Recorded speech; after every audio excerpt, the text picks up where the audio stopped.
그래서 흩어져 살아가는 그러한 대한민국 국민들이 또 있습니다.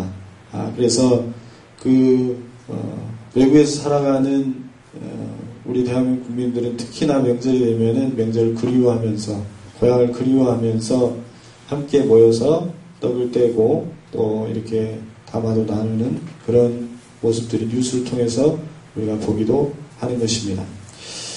제가 대학생 시절에 중앙아시아로 선교를 나간 적이 있었습니다. 잠깐 동안 단기 선교를 나갔는데 카자흐스탄이라고 하는 나라였습니다. 카자흐스탄이라고 하는 나라는 중앙아시아의 가장 큰 면적을 차지하는 나라인데 다른 나라들은 다 필리핀이라든지 뭐 어디라든지 다른 나라들은 다 신청이 다 차버려가지고 제가 갈 수가 없고 제가 가고 싶어서 간 게 아니고 남은 나라가 그 나라밖에 없어요. 누구도 지원을 안 하더라고요. 카자흐스탄이라는 나라를. 그래서 제가 그냥 지원을 하고 거기를 갔습니다. 그때 당시 그 카자흐스탄 에어라인을 제가 타고 갔는데 카자흐스탄 에어라인이 상당히 노후가 돼 있더라고요. 그래가지고 안전벨트도 잘 안 돼요. 비행기가 안전벨트도 안 되고 놀라운 사실은 중간에 기름이 떨어진 거예요. 그래서 삐삐삐 하더니 방송을 하더라고. 무슨 카자흐스탄 언어로. 그래가지고 몽골 울란바토르 공항이라고 하는 곳에 다시 중간 지점인데 그 중간에 다시금 내려가지고 거기서 주유를 2시간 동안 한 다음에 무슨 완행버스도 아니고 비행기가 가다가 주유를 하고 다시금 카자흐스탄으로 갔던 기억이 있습니다. 그래서 갔는데 참으로 선교하기 어려운 지역이에요. 왜냐하면 스탄 지역이라고 그때 당시 카자흐스탄, 그 다음에 파키스탄, 우즈베키스탄, 키르기즈스탄 이 스탄 지역은 이슬람이 거의 이렇게 이슬람권은 재정 능력이 탁월해요. 그래가지고 유럽에다가도 교회들을 다 사버립니다. 교회가 침체기에 있기 때문에 교회들을 다 건물을 다 사가지고 거기를 모스크로 만들어버려요. 모스크로. 왜냐하면 오일 머니가 갖고 있기 때문에 막대한 자금을 가지고 선교를 하는 것입니다. 그래서 카자흐스탄도 종교의 자유는 있었지만은 이 이슬람권들이 워낙에 강하게 막대한 자금으로 밀어붙여버리니까 도무지 옴싹달싹을 못하고 있는 선교사들이 그런 상황이었어요. 그래서 이제 제가 갔는데 그곳에서 고려인들을 만나게 되었습니다. 고려인들. 이 고려인들은 또 누구냐면 까레이스키라고 하는데요. 120여 년 전에 스탈린 강제이주에 의해서 만주 땅에서 독립운동을 하던 우리 선조들, 독립운동을 하는 그 선조들께서 사할린이라든지 이쪽 만주 부근에서 굉장히 많은 독립운동을 하셨습니다. 근데 스탈린의 강제이주 정책에 의해서 강제로 중앙아시아로 이제 이동을 하게 되었습니다.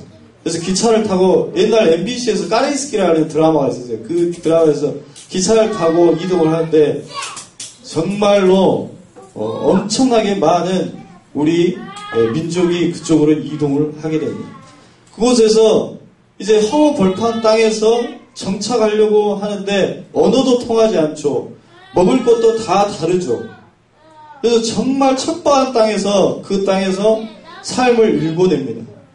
그런데 우리 민족의 고유한 정신인 이 부지런함, 근면성 이것을 가지고 끊임없이 그 불우한 환경 속에서 광야 같은 그 땅에서 그 땅을 일구어서 또 쌀 재배를 하고 그렇게 해서 식량을 확보를 해가지고 그렇게 이제 정착을 하게 되었던 것입니다.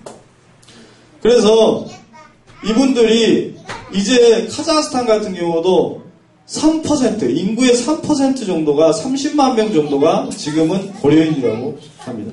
그래서 이분들이 지금도 추석 명절이 되면은 송편을 빚고 함께 모여서 윷놀이를 하고 씨름을 하고 우리나라도 잘 안 하는데 요즘에는 씨름을 하고 지금도 그렇게 명절을 지키는 거예요. 우리 쪼쪽 가서 할래요? 우리 친구들. 저는 그곳에서 2주간 현지 교회인 엠마누엘 교회의 선교 활동을 도우면서 전도 활동을 했습니다. 근데 현지에서 이 사역할 때 선교사들이 가장 어려운 문제가 뭐냐면은 하나는 언어의 문제.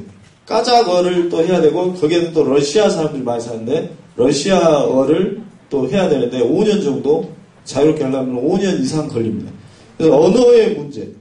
두 번째는 까자인들은 이방인들에 대한 적대감이 굉장히 심했어요. 그래서 특히 서양인들을 엄청 싫어합니다. 그런데 고려인들은 틀려요. 고려인들은 이미 현지인이잖아요. 고려인들은 까자인이에요. 까자인. 오랫동안 까자흐스탄에서 살았기 때문에 까자인으로 자기 민족으로 받아들이는 거죠. 그렇기 때문에 한국 사람이 그곳에 가서 선교를 하게 되면 고려인인 줄 알고 다 그냥 아무런 경계심 없이 다 받아주는 거예요. 그래서 선교하는데 아무런 어려움이 없게 된 것입니다. 그래서 저도 갔을 때도 까자인들이 아주 그냥 두 팔 벌려서 환영을 해줘요. 엠마누엘 교회 구성원들도 까자인 고려인들이 한 70% 정도 되고 러시아인들 한 20%, 까자인들 그렇게 구성원들이 구성이 됩니다. 그래서 이 선교사님도 제일 먼저 왔을 때 그러한 어려움들이 있었지만은 고려인들을 대상으로 선교를 1차적으로 함을 통해서 그 고려인들을 제자화시키고 그 고려인들이 러시아인들에게 복음을 전해가지고 이제 거기에서 선교활동을 할 수 있었고 교회를 세울 수 있었다라고 저에게 이야기를 하더라고요. 그래서 그 모습을 보면서 하나님께서 물론 사할린 강제이주를 통해서 첫 1세대 고려인 1세대들 무척 고생하셨죠. 근데 2세대, 3세대 되면서 그곳에서 정착을 하게 되고 그분들을 통해서 하나님의 복음이 그 중앙아시아 척박한 땅에 복음의 씨앗으로 삼으셨다라고 하는 사실을 깨닫게 되면서 저는 그 하나님의 큰 그림, 그 하나님의 놀라운 섭리를 보면서 하나님을 찬양하지 않을 수 없었던 것입니다. 여러분 오늘 말씀에서 오순절 성령 강림 사건을 보면은 우리는 하나님께서 상당히 치밀하게 준비하고 계셨다라고 하는 사실을 우리는 깨닫게 됩니다. 마치 아브라함에게 이삭을 바치라고 한 뒤에 이미 모리아산 그 수풀에 암양 한 마리를 걸리게 해놓고서는 아브라함의 믿음을 보시고 그 믿음 안에서 그 믿음이 확인되어졌을 때 바로 그 준비된 양을 주셨던과 같은 것입니다. 오순절 성령 강림 사건도 주님은 제자들에게 승천하시기 전에 두 가지를 부탁합니다. 첫째는 예루살렘을 떠나지 말라. 둘째는 약속하신 성령을 기다리라는 부탁이었습니다. 그러니까 제자들의 마음을 준비시키는 겁니다. 제자들의 마음을 준비시키는 겁니다. 성령이 임하시기는 데 있어서 하나님의 역사가 일어나는 데 있어서 먼저는 우리의 마음이 준비되어져야 된다는 거죠. 우리의 마음이 준비되어지지 아니하고 성령의 임재가 경험되어지기 어렵다라고 하는 것입니다. 고린도전서 15장 5절 말씀을 보면 부활하시고 500의 형제에게 일시에 보이셨나니 라는 말씀이 있습니다. 그러므로 사실 예수님의 약속의 말씀을 들은 사람들은 500여 명 정도 되었다라고 하는 것이죠. 예루살렘을 떠나지 말고 약속하신 성령을 기다리라는 말씀을 들은 사람은 500여 명. 그러나 마가의 다락방에 남은 사람들은 120여 명에 불과했습니다. 380여 명은 예루살렘을 떠났고 자기 길로 가버렸다는 거예요. 그리고 성령을 기다리라고 하는 주님의 말씀을 가볍게 여겼어요. 우리가 하나님의 말씀, 이 말씀을 가볍게 대할 때 우리는 성령의 역사를 경험하기 어렵다는 것입니다. 그러나 120여 명은 주님의 말씀을 따랐어요. 순종했어요. 그 말씀을 따라서 예루살렘 떠나지 않고 마가의 다락방, 그때 당시 다락방은 굉장히 큽니다. 우리나라가 이렇게 구조의 다락방하고 틀려요. 그 다락방에 모여서 10일 정도를 기도합니다. 10일 정도. 왜냐하면 오순절은 50일이기 때문에 부활하신 후에 40일 동안 제자들에게 몸을 보이셨고 승천하신 이후에 10일이 지난 다음에 오순절 사건이 있었기 때문에 10일 동안 이제 기도를 했던 것이죠. 근데 그때 당시 6월달이에요. 6월달. 근데 거기 중동이잖아요. 중동의 6월달은 엄청나게 덥습니다. 마가의 다락방에 모여서 10일 동안 다른 곳을 떠나지 않고 함께 기도했다라고 하는 것은 굉장히 그건 쉬운 일은 아니에요. 먹을 것을 어떻게 해결합니까? 잠을 어떻게 해결합니까? 12일 동안 함께 저녁 기도에 힘썼다라고 말씀하고 있는 것입니다. 더 중요한 사실은 언제 그 약속하신 성령이 임하시려는지 아무도 아는 사람이 없었다라고 하는 것입니다. 빠른 시일 내에 성령이 오신다라고는 했지만은 언제 정확하게 성령이 10일 후에 오실 것이다. 15일 후에 오실 것이다. 그런 말씀이 없었다는 것이죠. 성령이 임하실지 언제 오실는지 아무도 아는 사람이 없었음에도 불구하고 그 주님의 약속만을 믿고 그들은 기다렸다는 것입니다.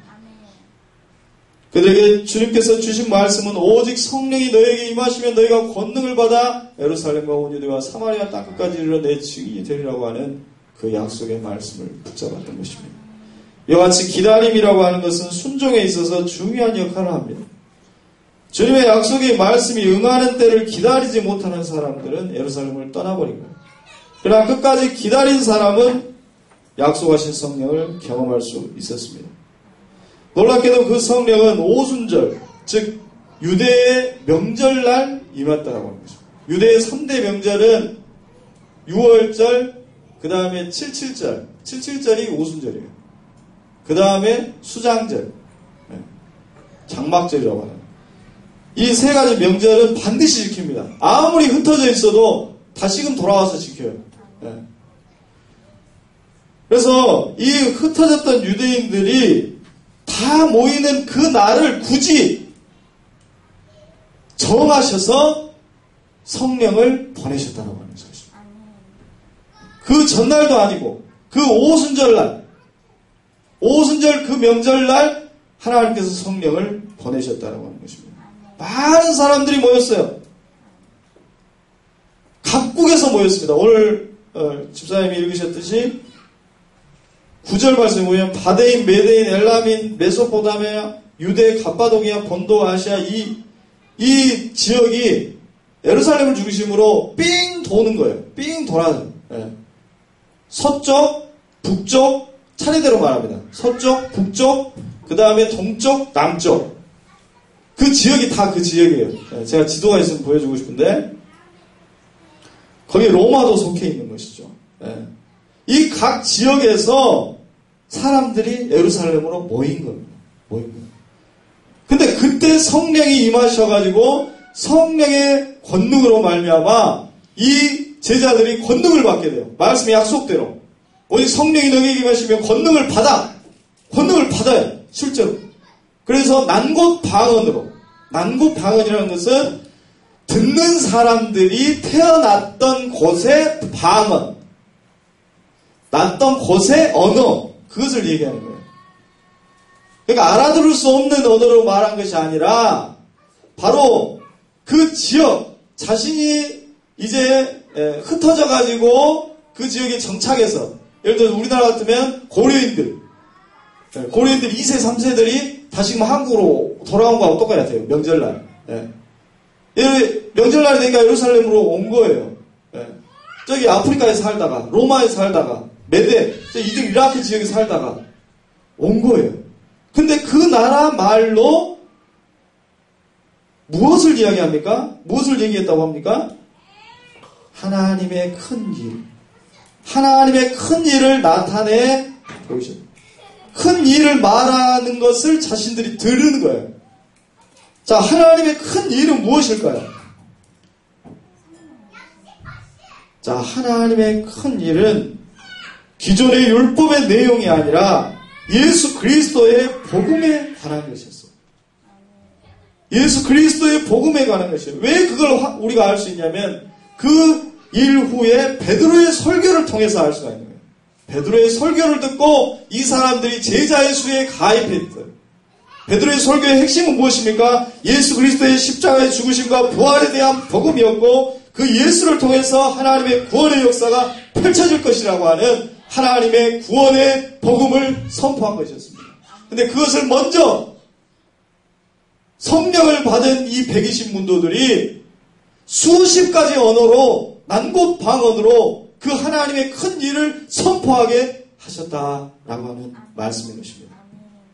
그들은 방언을 통해서 하나님의 음성을 듣게 되고 다시금 베드로의 설교를 통해서 확증적으로 복음을 들었을 때 그들은 예수가 진정 메시아임을 고백하게 되었고 구원자임을 믿게 된 거예요. 그래서 제자의 수에 가입하게 되었던 거죠.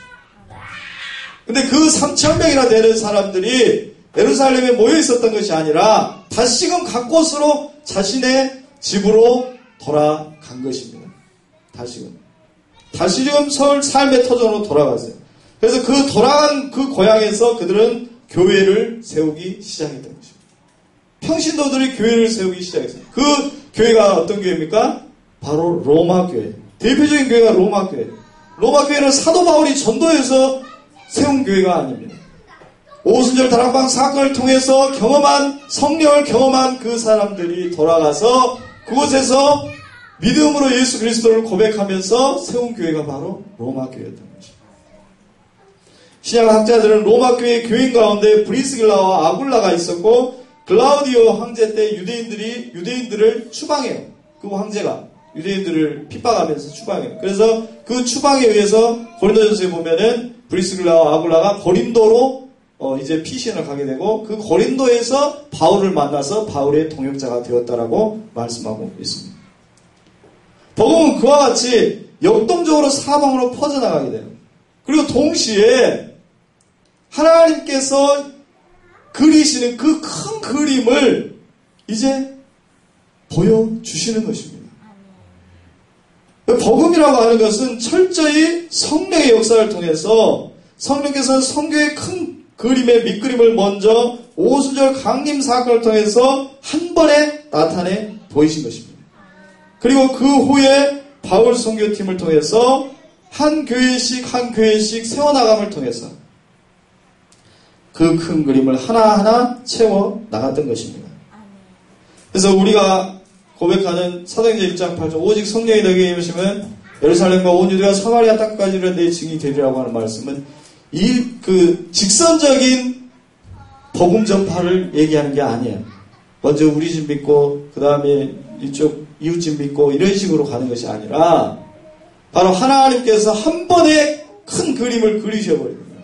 통합적으로 일어나는 거예요. 통합적으로 일어나면서 점진적으로 일어나는 거예요. 동시적으로 역사하는 성령의 역동적인 역사라고 하는 것을 우리는 알 수 있는 것입니다. 사도 바울이 1차, 2차, 3차 전도여행을 떠났을 때 그를 돕는 수많은 사람들을 만나게 됩니다. 근데 그들 가운데는 이미 복음을 들은 사람들이 있었어요. 그래서 동역자로 바로 세워져요.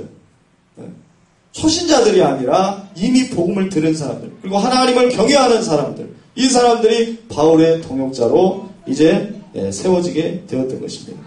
하나님께서는 바울이 복음을 증거할 때 그들을 정확하게 필요할 때마다 성령의 인도하심을 따라서 붙여주셨다라고 하는 것입니다. 바울은 교회의 수적 부흥에 집착하지 않았습니다. 만일 그가 수적 부흥에 집착했다고 한다면 안디옥 교회의 부흥망을 위해서 전심전력했을 것입니다. 그러나 그는 성령의 인도하심을 따라서 담임 목회자에서 선교사로 파송을 나가게 됩니다. 최근에 침례교회 대표적인 교회인 지구촌 교회에서 그 담임 목사님인 진재엽 목사님이 사임을 했어요. 엊그제 저도 뉴스를 보고 하는데 사임을 했어요. 그 엄청나게 큰 교회거든요. 이동원 목사님이 사역했던 교회인데 사임을 하고 나는 케냐 선교사로 떠나겠다. 교인들 충격 먹었죠. 엄청나게 큰 교회인데 저 같은 그 개척교회에서 사임한다고 하면 도망가는 거지만은 엄청나게 큰 교회에서 사임한다면 그 모든 그 특권을 다 내려놓는 거잖아요.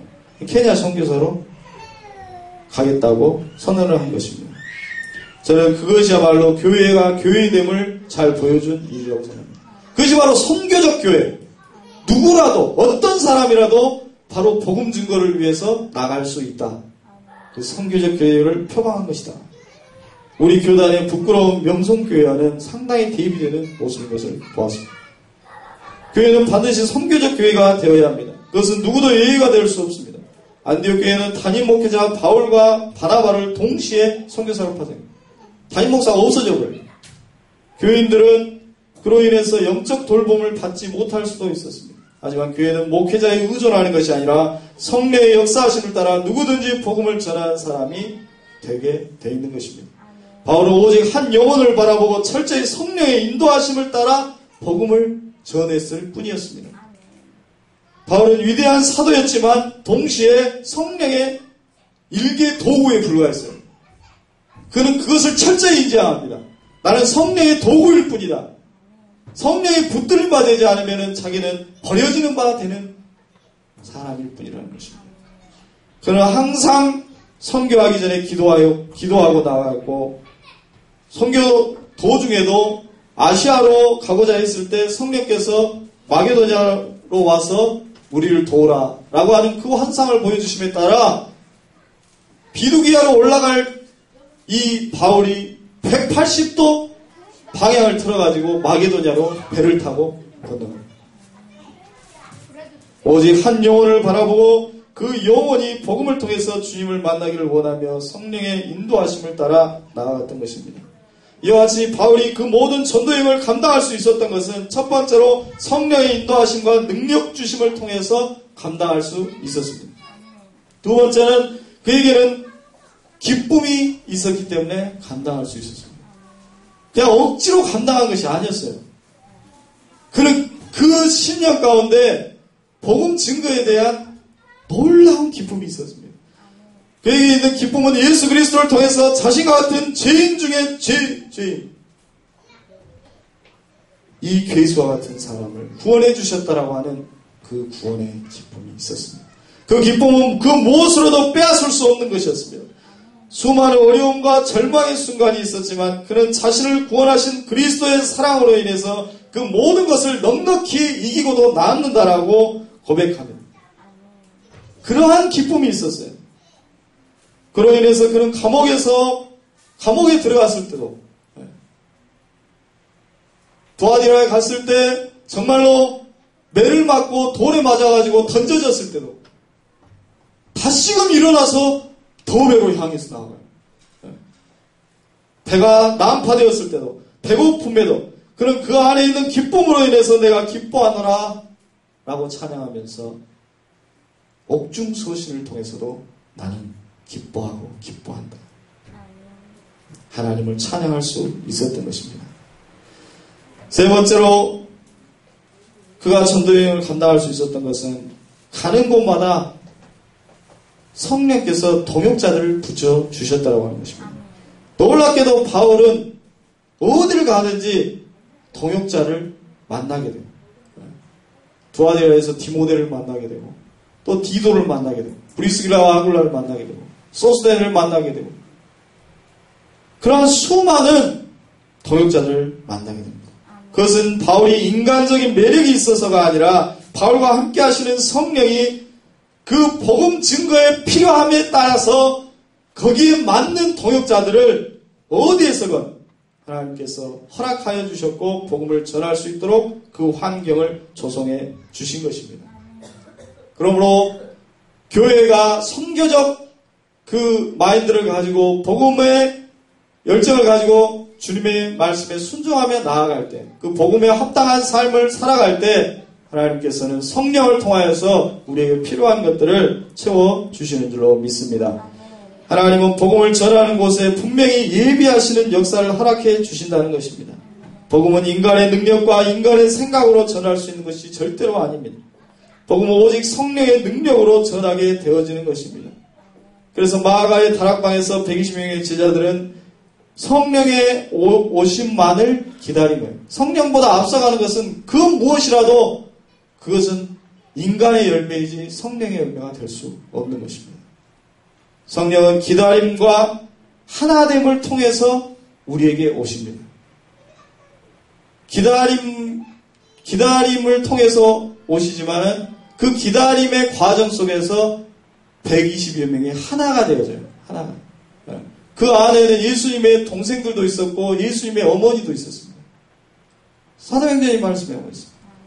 처음에는 예수님이 미쳤다라고 말했던 사람들, 그 사람들이 예수 그리스도의 십자가의 죽으심과 부활하심을 경험하고 나서 진정으로 이분이 하나님의 아들 메시아임을 고백하게 되어졌을 때 그 십자가 앞에 그 모든 것들을 내려놓고 십자가 앞에 겸손히 무릎 꿇었을 때 그들은 모두가 다 하나님의 구원받아야 될 죄인들이었고 하나님의 구원의 필요성을 느끼는 사람들이었다는 거죠. 그러므로 말미암아 그들은 하나가 될 수 있었던 것입니다. 12대 1을 같이 기도하면서 그들은 같은 마음이 되었고 같은 주님 안에서 한 공동체가 되게 되었다는 것입니다. 나만 잘났다라고 하면 그 공동체에는 성령이 오시지 않습니다. 서로 이해하고 서로 예수 그리스도의 십자가 아래 무릎 꿇을 때 성령이 오시는 것입니다. 가정도 마찬가지입니다. 나만 잘났다라고 한다면 그 가정에 성령이 임하시지 않습니다. 서로 이해하고 서로 십자가 앞에 나아가야 되는 것입니다. 성령보다 앞서가지 않고 성령의 오심을 기다리며 겸손히 십자가 아래서 손을 붙잡고 한 마음으로 기도했던 마가다락방의 주님의 제자들은 성령의 임재를 경험하고 놀라운 주님의 증인으로 한 명 한 명 세워질 수 있었던 것입니다. 우리 고백교회는 이제 9월 24일 2016년 9월 24일 바로 내일이죠. 바로 2주년이 되는 날입니다. 다음 주에 2주년 기념 예배를 드립니다. 우리는 조급할 필요가 없습니다. 오직 우리는 성령의 인도하심을 따라가야 될 줄로 믿습니다. 더 기도해야 합니다. 그리고 이제 성령의 역사하심을 따라 복음에 합당한 열매를 맺도록 선교적 교회로 이제 발돋움에 나가야 될 줄로 믿습니다. 지금까지는 우리가 좀 기도하는 기간이었다고 한다면 저도 이제 더 선교적 마인드를 가지고 복음의 마인드를 가지고 이제 교회를 이끌어 나가고 기도하며 나아갈 것입니다. 이를 위해서 우리가 더욱더 한 마음으로 기도하며 나아갈 수 있기를 바랍니다. 성령의 임재가 저와 여러분의 삶 위에 또 여러분의 가정 위에 교회 위에 함께하게 되시기를 주님의 이름으로 축원합니다. 기도하겠습니다. 사랑의 주님 감사합니다.